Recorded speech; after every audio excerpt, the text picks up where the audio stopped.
Hello दोस्तों, नमस्कार। स्वागत है आपका अपने YouTube चैनल नाउ रेलवे में। दोस्तों, जैसा कि आपको पता है कि इस चैनल पर रेलवे विभागीय परीक्षा संबंधित प्रत्येक विभाग का प्रश्न पत्र अपलोड किया जाता है। अगर आप इस चैनल पर नए हैं तो प्लीज़ इस चैनल को लाइक कीजिए, सब्सक्राइब कीजिए और अपने दोस्तों के बीच शेयर कीजिए। दोस्तों, आज का प्रश्न पत्र RRC east coast railway Bhubaneswar में हुए जूनियर इंजीनियर मैकेनिकल के प्रश्न को दोस्तों हम लोग देखेंगे। यह GDC का एग्ज़ाम है दोस्तों। तो आज पहला प्रश्न है दोस्तों, 1 किलोवाट घंटा डैश के बराबर होता है। तो इसका सही जवाब हो जाएगा दोस्तों ऑप्शन नंबर ए 3.6 इंटू 10⁻⁶ जूल के बराबर। प्रश्न संख्या 2, रोडेंटिसाइड का उपयोग डैश को मारने के लिए किया जाता है। तो इसका सही जवाब हो जाएगा दोस्तों ऑप्शन नंबर सी, चूहो। प्रश्न संख्या 3, जब वर्षा जल का pH डैश होता है तो इसे अम्लीय वर्षा कहा जाता है। तो इसका सही जवाब हो जाएगा दोस्तों ऑप्शन नंबर डी, 5 से कम। प्रश्न संख्या 4, 2019 WEF के वैश्विक ऊर्जा संक्रमण सूचकांक में कौन सा देश शीर्ष पर है। तो इसका सही जवाब हो जाएगा दोस्तों ऑप्शन नंबर डी, स्वीडन। प्रश्न संख्या 5, पल्लवों ने कहाँ से शासन शुरू किया था, कहाँ से शासन किया। तो इसका सही जवाब हो जाएगा दोस्तों ऑप्शन नंबर सी, कांचीपुरम। प्रश्न संख्या 6, 1772 में वारेन हेस्टिंग को डैश के गवर्नर के रूप में नियुक्त किया गया था। तो इसका सही जवाब हो जाएगा दोस्तों ऑप्शन नंबर ए, बंगाल। प्रश्न संख्या 7, ग्रीन हाउस प्रभाव किसके द्वारा उत्पन्न होता है। तो इसका सही जवाब हो जाएगा दोस्तों ऑप्शन नंबर सी, अवरक्त किरणों के। प्रश्न संख्या 8, CaCl2 का सूत्र इकाई दर मान क्या है। तो इसका सही जवाब हो जाएगा दोस्तों ऑप्शन नंबर ए, 111 U। प्रश्न संख्या 9, शब्द पारिस्थितिकी इकोलॉजी 1866 में डैश द्वारा पढ़ा गया था। तो इसका सही जवाब हो जाएगा दोस्तों option number A, Ernest Haeckel.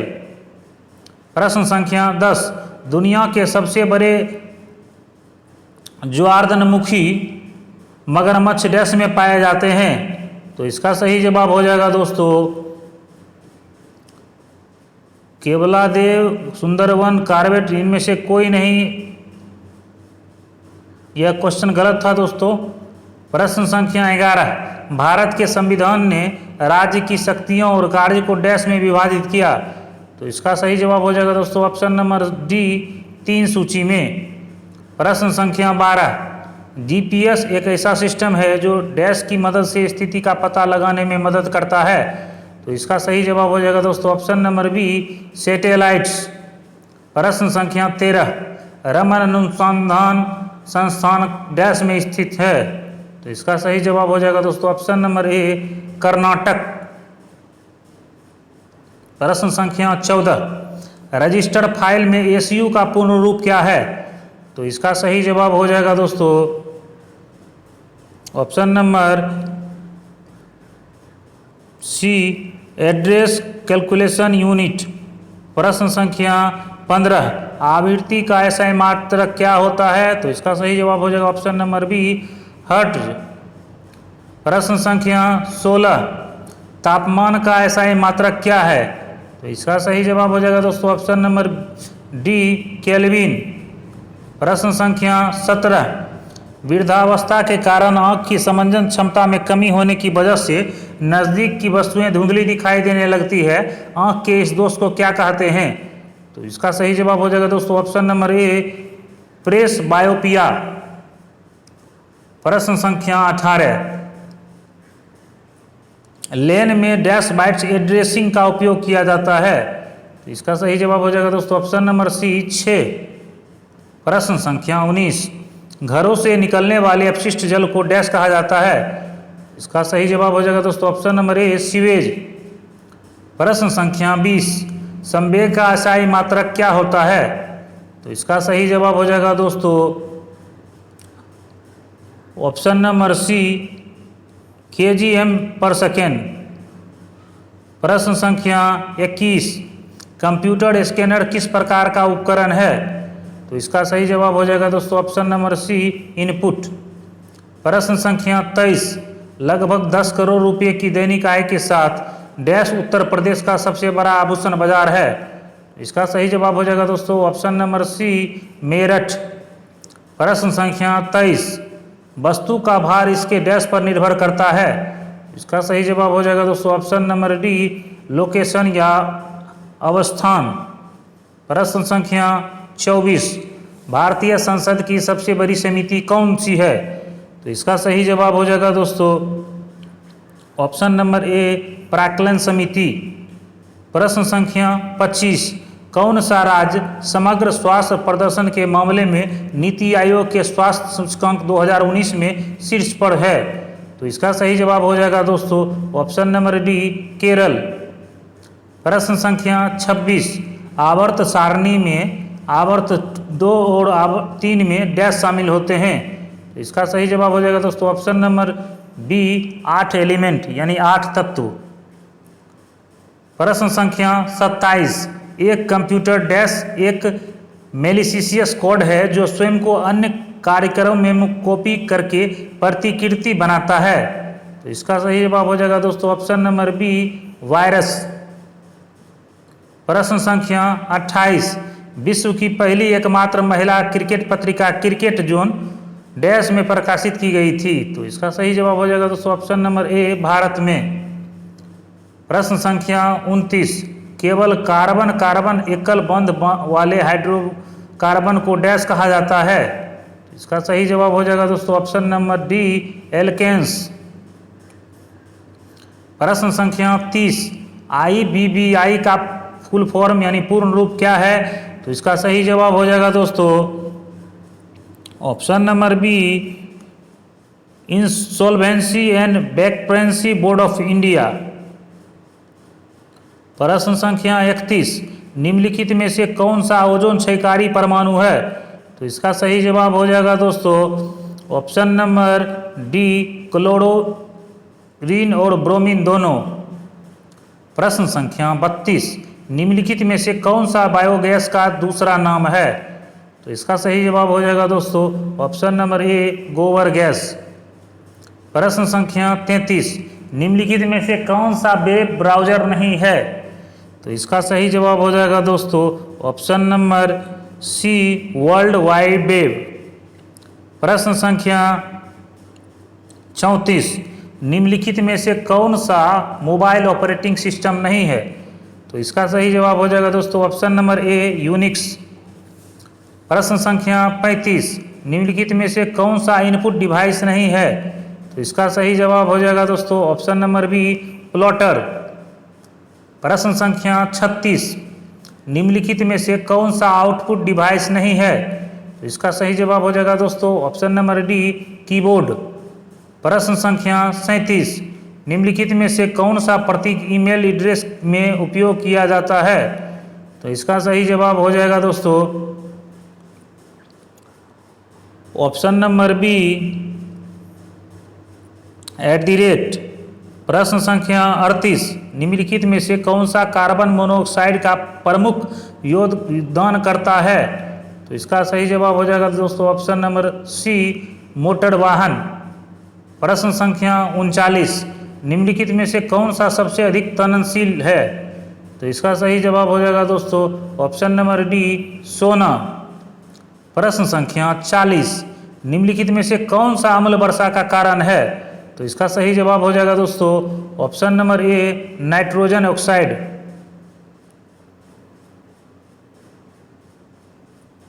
प्रश्न संख्या 41, निम्नलिखित में से कौन सा एक तत्व है? तो इसका सही जवाब हो जाएगा दोस्तों ऑप्शन नंबर डी हाइड्रोजन। प्रश्न संख्या 42, सामान्य बातचीत में ध्वनि की तीव्रता कितनी होती है? तो इसका सही जवाब हो जाएगा दोस्तों ऑप्शन नंबर सी 30 से 60 डेसिबल के बीच। प्रश्न संख्या 43, जब वस्तुएं द्रव से गुजरती है तो डैश होती है? तो इसका सही जवाब हो जाएगा दोस्तों ऑप्शन नंबर ए, उन्हें घर्षण बल से बाहर निकलना चाहिए। प्रश्न संख्या 44, मानव जनसंख्या वृद्धि और भावी विकास के पूर्वानुमान के अध्ययन को क्या कहा जाता है? तो इसका सही जवाब हो जाएगा दोस्तों ऑप्शन नंबर डी, जनसांख्यिकी। प्रश्न संख्या 45, 2010 फुटबॉल विश्व कप कहाँ आयोजित किया गया था? तो इसका सही जवाब हो जाएगा दोस्तों ऑप्शन नंबर सी, दक्षिण अफ्रीका में। प्रश्न संख्या 46, भारत अब जापान को पछाड़कर दुनिया में एलपीजी का दूसरा सबसे बड़ा उपभोक्ता और आयातक बन गया है। इनमें से कौन सा देश इस सूची में पहले स्थान पर है? तो इसका सही जवाब हो जाएगा दोस्तों ऑप्शन नंबर ए, चीन। प्रश्न संख्या 47, नील आर्मस्ट्रिंग के बाद चंद्रमा पर किसने कदम रखा था? तो इसका सही जवाब हो जाएगा दोस्तों option number B, Edwin Aldrin. प्रश्न संख्या 48, तमिलनाडु में हथकरघा इकाइयों का संकेंद्रण डैश में देखने को मिलता है? तो इसका सही जवाब हो जाएगा दोस्तों ऑप्शन नंबर डी, ईरोड में। प्रश्न संख्या 49, वायु प्रदूषण रोकथाम एवं नियंत्रण अधिनियम कब लागू हुआ?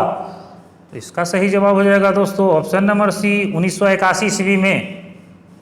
प्रश्न संख्या 50, प्राकृतिक प्रक्रियाओं द्वारा घरेलू अपशिष्ट के अपघटन को क्या कहा जाता है?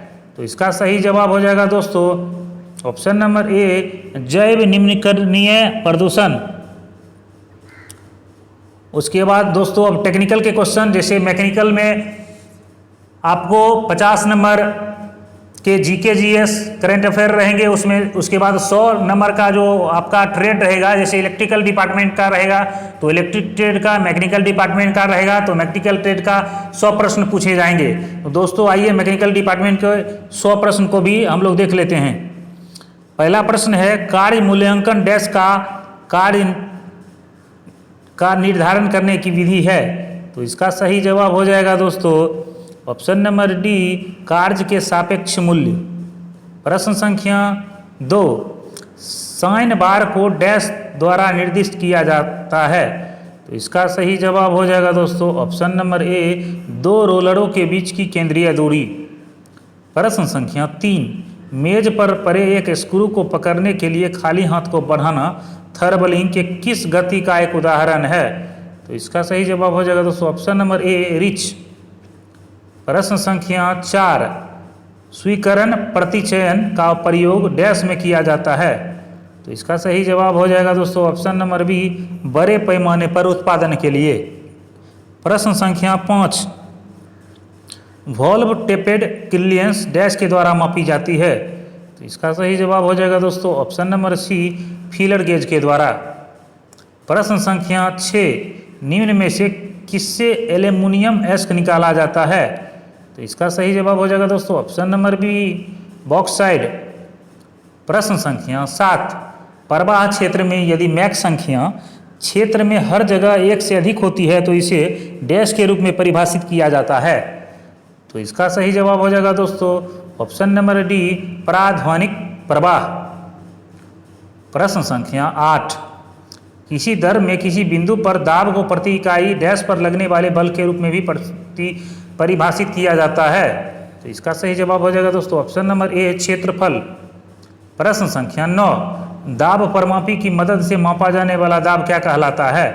तो इसका सही जवाब हो जाएगा दोस्तों option number D, gauge pressure, जिसको परमापी दाब भी बोला जाता है।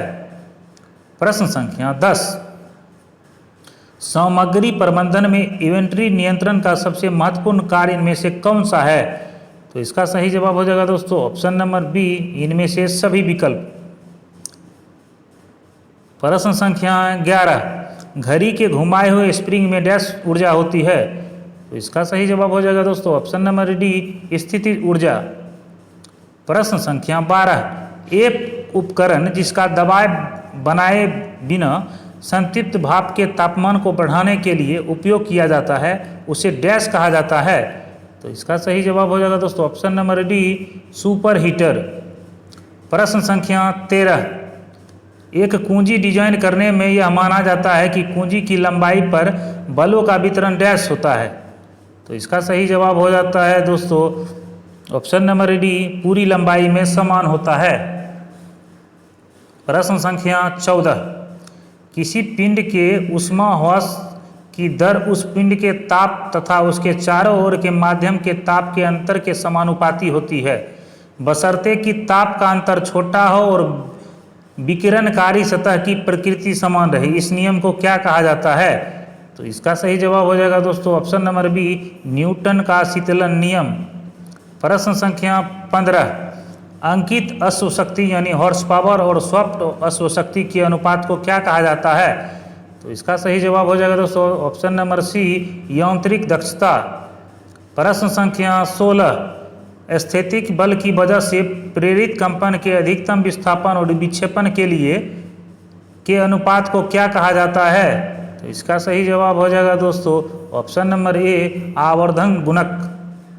प्रश्न संख्या 17, प्रणोदित कंपन के अधिकतम विस्थापन और स्थैतिक बल के कारण उत्पन्न विक्षेपण के अनुपात को क्या कहा जाता है?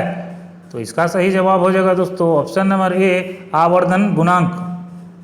प्रश्न संख्या 18, वायु की दो विशिष्ट ऊष्माओं का अनुपात डैश के बराबर होता है। तो इसका सही जवाब हो जाएगा दोस्तों ऑप्शन नंबर बी, 1.41। प्रश्न संख्या 49, माध्य प्रभावी दाब किए गए कार्य को डैश से विभाजित करके प्राप्त किया जाता है।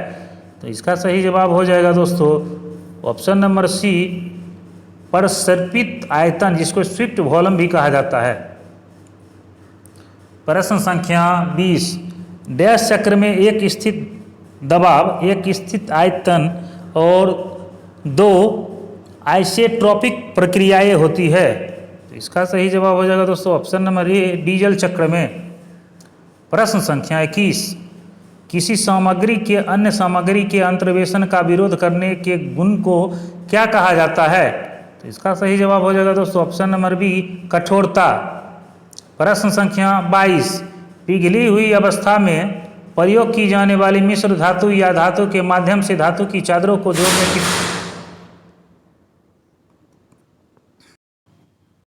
प्रश्न संख्या 22, पिघली हुई अवस्था में प्रयोग की जाने वाली मिश्र धातु या धातु के माध्यम से धातु की चादरों को जोड़ने की प्रक्रिया को क्या कहा जाता है? तो इसका सही जवाब हो जाएगा दोस्तों ऑप्शन नंबर ए, सोल्डरिंग।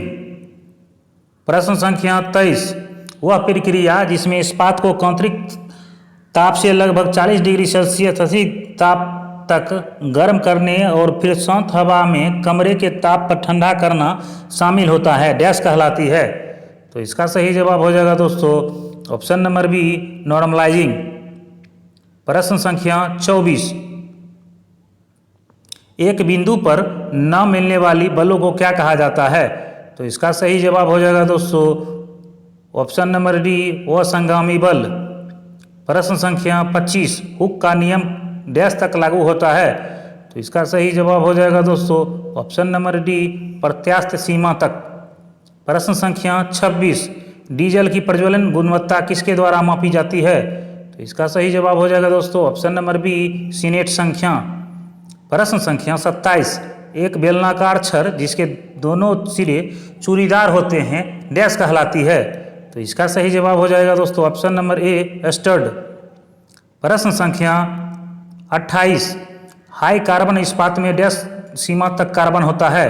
तो इसका सही जवाब हो जाएगा दोस्तों ऑप्शन नंबर ए, 0.6 से 1.1 डिग्री % तक। प्रश्न संख्या 29, फिशबोन डायग्राम को डैश भी कहा जाता है। तो इसका सही जवाब हो जाएगा दोस्तों ऑप्शन नंबर ए, कारण एवं प्रभाव आरेख। प्रश्न संख्या 30, यूलर संख्या डैश का अनुपात होती है। तो इसका सही जवाब हो जाएगा दोस्तों ऑप्शन नंबर डी, दाब बल और जड़त्व बल का। प्रश्न संख्या 31, किसी पिंड का संवेग डैश द्वारा प्रदर्शित किया जाता है। तो इसका सही जवाब हो जाएगा दोस्तों ऑप्शन नंबर बी, द्रव्यमान गुणे वेग। प्रश्न संख्या 32, डाय प्रवेशन विधि का प्रयोग सामान्यतः डैश का पता लगाने के लिए किया जाता है। तो इसका सही जवाब हो जाएगा दोस्तों ऑप्शन नंबर बी, सतही दोष यानी सरफेस डिफेक्ट्स। प्रश्न संख्या 33, द्रव्यमान अंतरण में प्रयुक्त बीमा रहित संख्या जो संवहन ऊष्मा अंतरण में नुसेल्ट संख्या के सदृश होती है क्या कहलाती है? तो इसका सही जवाब हो जाएगा दोस्तों ऑप्शन नंबर ए शेरवुड संख्या। प्रश्न संख्या 34 विसरण गुणांक को सामान्यतः डैश में व्यक्त किया जाता है। तो इसका सही जवाब हो जाएगा दोस्तों option number C metre square यानी वर्ग मीटर पर सेकेंड। प्रश्न संख्या 35 ऑक्सीजन सिलेंडर से जुड़ी नली का रंग कैसा होता है? तो इसका सही जवाब हो जाएगा दोस्तों ऑप्शन नंबर बी ब्लू यानी नीला।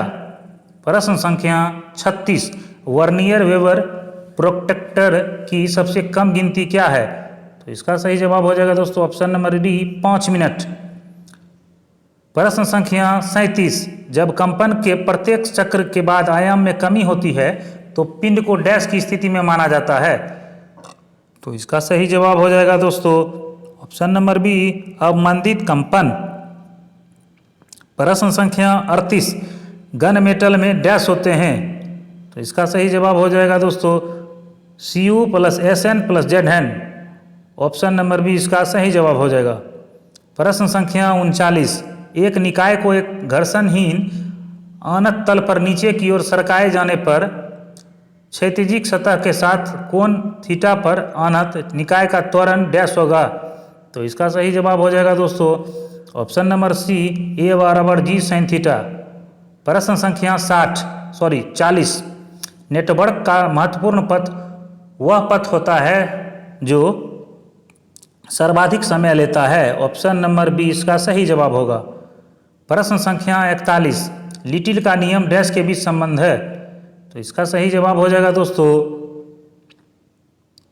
ऑप्शन नंबर डी एक पंक्ति प्रणाली में प्रतीक्षा समय और पंक्ति की लंबाई।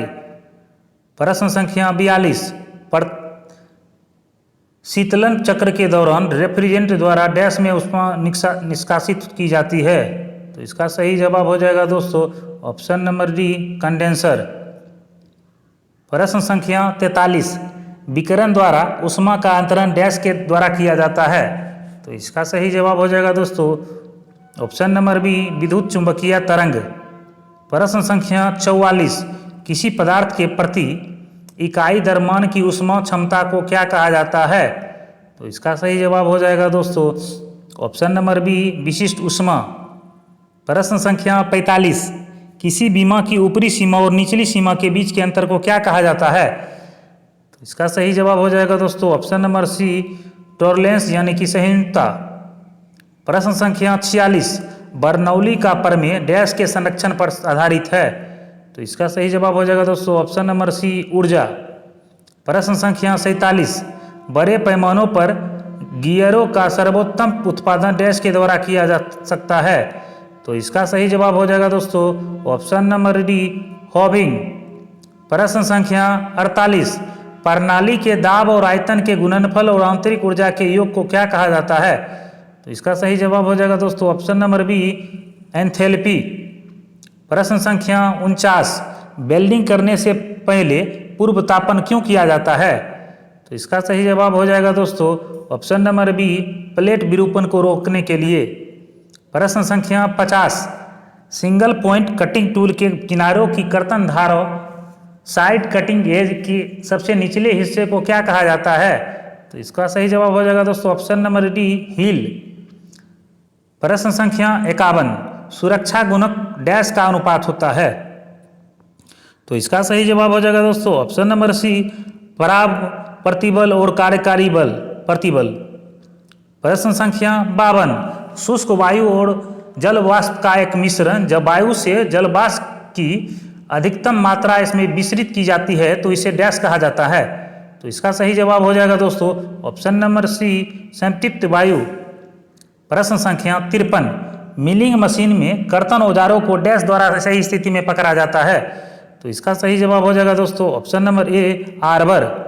प्रश्न संख्या 54 रेडियन में मापित एक आयताकार अवयव के समकोण में होने वाले परिवर्तन होता है और बीमा रहित होता है क्या कहलाता है? तो इसका सही जवाब हो जाएगा दोस्तों ऑप्शन नंबर ए अपरूपण विकृति।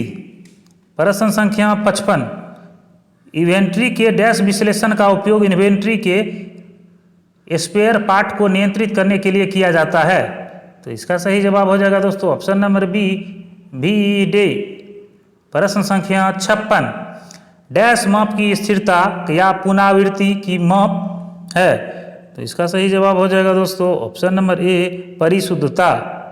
प्रश्न संख्या 57, धातुओं को जोड़ने की एक प्रक्रिया है जिसमें भरी जाने वाली धातु को अधिक गर्म किया जाता है या फिर केशिका द्वारा दो या दो से अधिक निकष फिटिंग भागों के बीच वितरित किया जाता है? तो इसका सही जवाब हो जाएगा दोस्तों ऑप्शन नंबर सी, ब्रेजिंग को। प्रश्न संख्या 58, डैश प्रत्यास्था के बलक मापांक का व्युत्क्रम है? तो इसका सही जवाब हो जाएगा दोस्तों ऑप्शन नंबर ए, संपीड़ितता। प्रश्न संख्या 59, डैश किसी छिद्र में थ्रेड बनाने या ड्रिल किए गए छिद्र में आंतरिक थ्रेड बनाने की प्रक्रिया है? तो इसका सही जवाब हो जाएगा दोस्तों ऑप्शन नंबर ए, टेपिंग। प्रश्न संख्या 60, ऊष्मा प्रतिरोधी पदार्थों को क्या कहा जाता है? तो इसका सही जवाब हो जाएगा दोस्तों ऑप्शन नंबर बी, अग्रिस।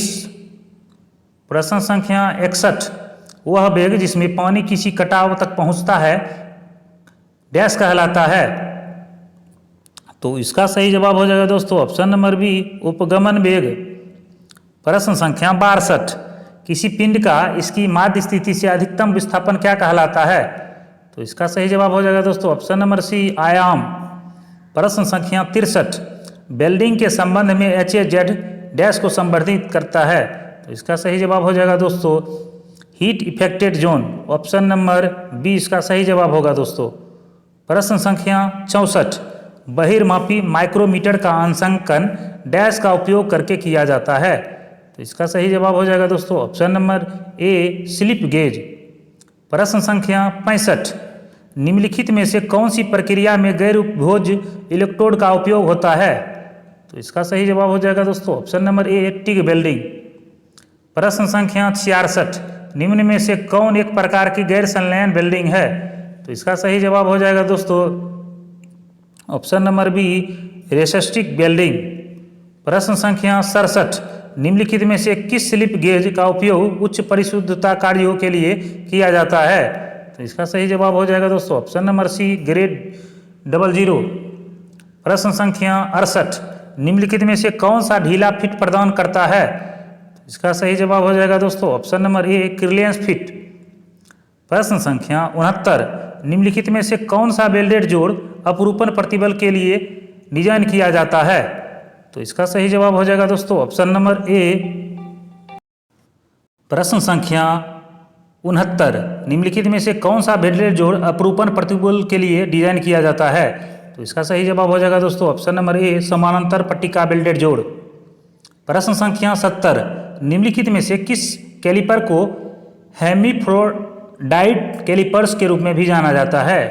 तो इसका सही जवाब हो जाएगा दोस्तों option number B, odd leg calliper. प्रश्न संख्या 71, निम्न में से किस कर्तन उपकरण का उपयोग अत्यधिक कठोरता वाले स्टील की टर्निंग के लिए किया जाता है? तो इसका सही जवाब हो जाएगा दोस्तों ऑप्शन नंबर ए, घन बोरॉन नाइट्राइट।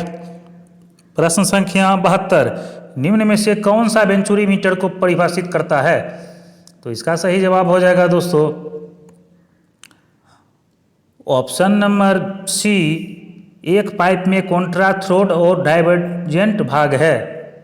प्रश्न संख्या 73, निम्नलिखित में से किसका उपयोग पेट्रोल इंजन में वायु ईंधन अनुपात को नियंत्रित करने के लिए किया जाता है? तो इसका सही जवाब हो जाएगा दोस्तों ऑप्शन नंबर ए, कार्बोरेटर। प्रश्न संख्या 74, निम्नलिखित में से कौन सी एक बीमा रहित राशि है? तो इसका सही जवाब हो जाएगा दोस्तों ऑप्शन नंबर बी, विकृति। प्रश्न संख्या 75, निम्नलिखित में से कौन सा कार्य ड्रिलिंग में किया जाता है? तो इसका सही जवाब हो जाएगा दोस्तों ऑप्शन नंबर सी, रीमिंग। प्रश्न संख्या 76, निम्नलिखित में से कौन सी विद्युत प्रतिरोध वेल्डिंग विधि नहीं है? तो इसका सही जवाब हो जाएगा दोस्तों option number C, electro slag welding. प्रश्न संख्या 77, निम्न में से कौन एक अलोह धातु नहीं है? तो इसका सही जवाब हो जाएगा दोस्तों ऑप्शन नंबर ए, इस्पात। प्रश्न संख्या 78, निम्नलिखित में से कौन सा ग्रेन साइज बहुत ही फाइन ग्रेन माना जाता है? तो इसका सही जवाब हो जाएगा दोस्तों ऑप्शन नंबर बी, 400। प्रश्न संख्या 79, निम्नलिखित में से कौन से एक अदिश राशि है? तो इसका सही जवाब हो जाएगा दोस्तों ऑप्शन नंबर बी, घनत्व। प्रश्न संख्या 80, निम्नलिखित में से कौन सा एक कृत्रिम अपघर्षक है? तो इसका सही जवाब हो जाएगा दोस्तों option number B, silicon carbide. प्रश्न संख्या 81, निम्नलिखित में से कौन सा एक अक्रिस्टलीय पदार्थ है? तो इसका सही जवाब हो जाएगा दोस्तों ऑप्शन नंबर सी, कांच। प्रश्न संख्या 82, निम्नलिखित में से किस फेस में एक जटिल ऑर्थोडिक क्रिस्टल संरचना होती है? तो इसका सही जवाब हो जाएगा दोस्तों ऑप्शन नंबर डी, सीमेटाइट। प्रश्न संख्या 83, निम्नलिखित में से किस सामग्री में काय केंद्रित घनीय संरचना होती है? तो इसका सही जवाब हो जाएगा दोस्तों ऑप्शन नंबर ए, मॉलिब्लेडनम। प्रश्न संख्या 84, निम्नलिखित में से कौन सा उपकरण बहु बिंदु कर्तन उपकरण यानी मल्टी पॉइंट कटिंग टूल है? तो इसका सही जवाब हो जाएगा दोस्तों ऑप्शन नंबर ए, ब्रोंचिंग टूल। प्रश्न संख्या 85, समय अध्ययन में भत्तों का निर्धारण करने के लिए निम्नलिखित में से किस तकनीक का उपयोग किया जाता है? तो इसका सही जवाब हो जाएगा दोस्तों ऑप्शन नंबर सी, कार्य प्रतिचयन। प्रश्न संख्या 86, एक डिस्क किसी कोणीय वेग के साथ एक अक्षर के चारों ओर घूर्णन कर रही है और घूर्णन अक्ष की स्थिति बदल रही है। डिस्क के घूर्णन के तल की दिशा के परिवर्तन की दर को क्या कहते हैं? तो इसका सही जवाब हो जाएगा दोस्तों ऑप्शन नंबर बी, पुष्सरण या एन गति। प्रश्न संख्या 87, कर्तन दर्बों में कणों की गति के कारण होने वाली रिसाव को क्या कहा जाता है? तो इसका सही जवाब हो जाएगा दोस्तों ऑप्शन नंबर सी, अपघर्षी घिसाव। प्रश्न संख्या 88, मृदु इस्पात का गलनांक लगभग डैश होता है? तो इसका सही जवाब हो जाएगा दोस्तों option number C, 1500 degree Celsius. प्रश्न संख्या 89, यदि एक तल में किसी बिंदु पर बहुत से बल कार्य कर रहे हों और बिंदु विरामावस्था में हो तो उस तल में किसी बिंदु पर दक्षिणावर्त आघूर्णों का योग उसी बिंदु पर वामावर्त आघूर्णों के योग के बराबर होना चाहिए। इसे क्या कहा जाता है? तो इसका सही जवाब हो जाएगा दोस्तों ऑप्शन नंबर बी, संवेग का नियम। प्रश्न संख्या 90, सिंगल पॉइंट कटिंग टूल के फेस और फ्लैंक के बीच के कोण को क्या कहा जाता है? तो इसका सही जवाब हो जाएगा दोस्तों option number B, limp angle. प्रश्न संख्या 91, जब दो बलों का परिणामी अधिकतम और न्यूनतम होता है तो उसके बीच के कोण क्रमशः डैश होते हैं? तो इसका सही जवाब हो जाएगा दोस्तों option number D, 0 degree and 180 degree. प्रश्न संख्या 92, किसी पिंड के विस्थापन के दर को क्या कहा जाता है? तो इसका सही जवाब हो जाएगा दोस्तों ऑप्शन नंबर बी, वेग। प्रश्न संख्या 93, एक ग्राइंडिंग व्हील की कठोरता डैश के द्वारा निर्धारित होती है? तो इसका सही जवाब हो जाएगा दोस्तों ऑप्शन नंबर बी, वर्णमाला के अक्षर। प्रश्न संख्या 94, वह बिंदु जिस पर कोई तैरता हुआ पिंड झुकाए जाने पर दोलन करना शुरू कर देता है उसको क्या कहते हैं? तो इसका सही जवाब हो जाएगा दोस्तों ऑप्शन नंबर डी, आपलव केंद्र। प्रश्न संख्या 95, वह बिंदु जहां बंकन आघूर्ण को संकेत बदल जाता है यह क्या कहलाता है? तो इसका सही जवाब हो जाएगा दोस्तों ऑप्शन नंबर सी, कॉन्ट्राफ्लेक्सर। प्रश्न संख्या 96, ठोस धातु के नम्य विरूपण के लिए आवश्यक अपरूपण प्रतिबल डैश कहलाता है? तो इसका सही जवाब हो जाएगा दोस्तों ऑप्शन नंबर बी, प्रवाह प्रतिबल। प्रश्न संख्या 97, एल्युमिनियम ऑक्साइड एक अपघर्षक है जो डैश के संलयन के द्वारा प्राप्त किया जाता है? तो इसका सही जवाब हो जाएगा दोस्तों ऑप्शन नंबर ए, बॉक्साइड और ग्राउंड कोक। प्रश्न संख्या 98, वस्तु सूची नियंत्रण सिद्धांत में आर्थिक आदेश मात्रा क्या है? तो इसका सही जवाब हो जाएगा दोस्तों ऑप्शन नंबर सी, लॉस्ट का इष्टतम आकार। प्रश्न संख्या 99, किसी सिलेंडर के केवल एक सिरे में वायु को संपीड़ित करने वाली मशीन को क्या कहा जाता है? तो इसका सही जवाब हो जाएगा दोस्तों option number C, single active compressor. और आज का अंतिम प्रश्न दोस्तों, सीमेंटाइट डैश का संयोजन है? तो इसका सही जवाब हो जाएगा दोस्तों ऑप्शन नंबर सी, 6.67% कार्बन और 93.33% लोहा का।